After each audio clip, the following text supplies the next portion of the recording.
Avec le retour des températures printanières, le pollen envahit à nouveau l'atmosphère. Comme chaque année à cette période, les personnes allergiques en subissent les désagréments, nez qui coule, les yeux qui piquent ou encore la gorge qui gratte.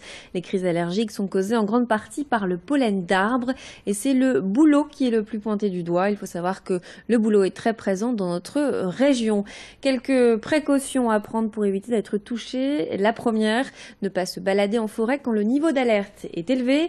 Dans le monde, de plus en plus de personnes sont allergiques dues à la modification des habitudes de vie, mais aussi à la pollution. Nous avons rencontré un médecin allergologue à ce sujet. Je vous propose de l'écouter.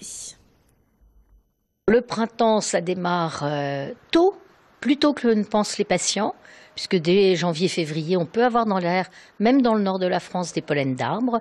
Mais les périodes les plus aiguës, c'est surtout février, mars, avril, avec les pollens d'arbres, notamment de bétulacées, c'est-à-dire les pollens de bouleau, d'aulne, de charme.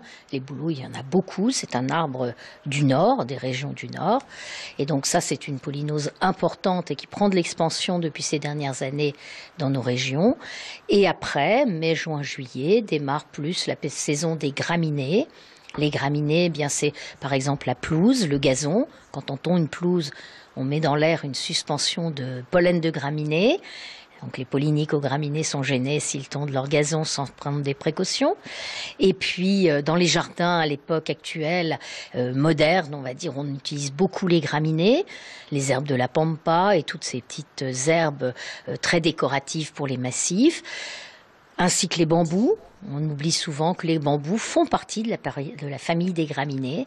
Et donc tous ces pollens peuvent poser des problèmes pour les patients.